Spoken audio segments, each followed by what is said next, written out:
I feel like it's really hard not to like a theme or amusement park you go to. Whether they don't have many good coasters, maybe they have bad operations, or maybe the park just doesn't look that nice. But we will actually be talking about the complete opposite today in this video, because today I will be counting down my top 5 parks I've been to as of August 2025. And one quick thing is that I feel like ranking parks is kind of subjective, so if my list is different from yours, then that's probably why. Coming at the number 5 spot is Busch Gardens, Tampa.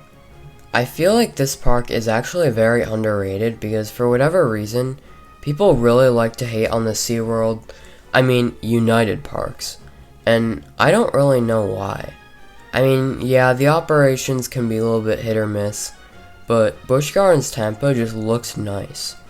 You can really tell that they care about this park, and not to mention, they have a really good coaster lineup, with the best coaster in the park also being my personal favorite roller coaster I've ever ridden.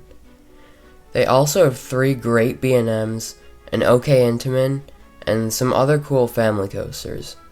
And if you like seeing animals, then this park has many different African animals that you can see, including cheetahs. At number 4 is Kennywood. This park somehow blends classic and modern all into one park, and I honestly don't think it could have been done much better. Every roller coaster here is so unique. They have 3 wooden roller coasters from the 1920s, still none of them older than Jackrabbit of Seabreeze though.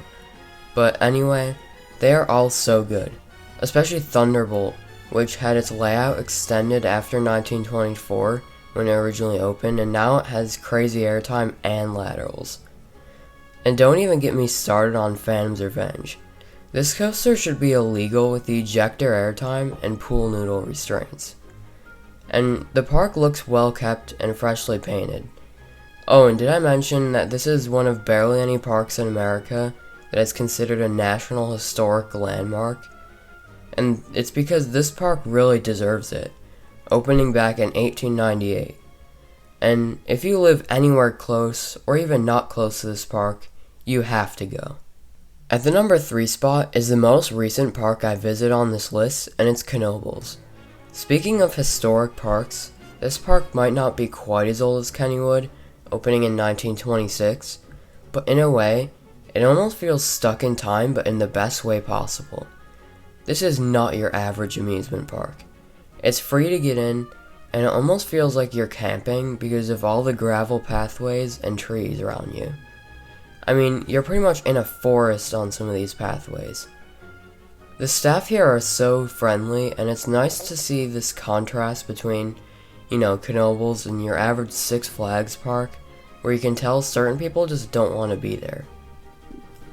And Knoebels has some of the most classic and rare flat rides ever, including a Rollo-plane and a Rocco-plane.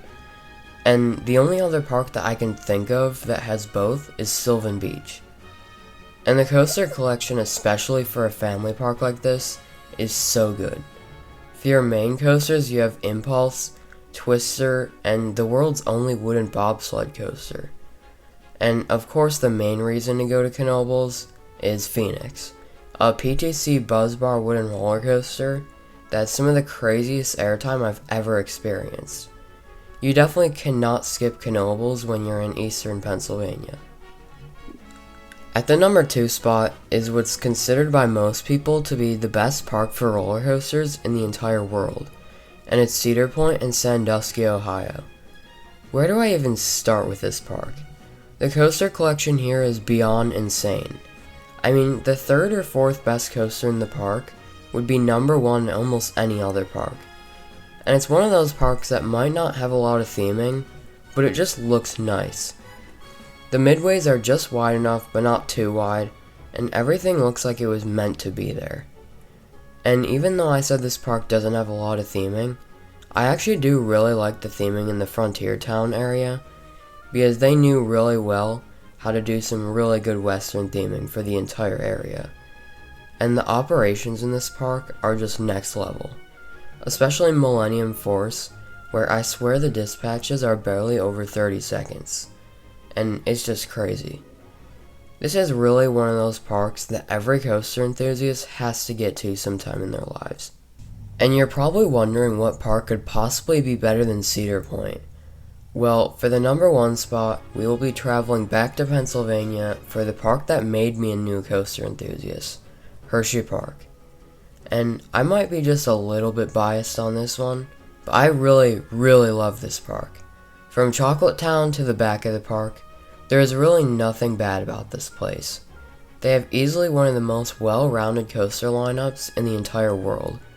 And not to mention, they have the huge Chocolate World next door to this park that has endless Hershey products and a completely free dark ride showing you the process of how they make the chocolate. In the top 3 or 4 or even like 7 in this park, it's pretty much unmatched by any other park. I mean, how many parks out there have an intimate hypercoaster that is an ejector machine and one of the most aggressive RMCs? Well, not many parks at all. But it doesn't stop there. There's also Stormrunner, Canyumonium, Great Bear, and much more that I could go on for hours about. And I know I keep saying this, but this park just looks so nice. Especially in Chocolate Town. There's a lot of brown colors to represent chocolate, and the buildings that look very similar to the ones in downtown Hershey.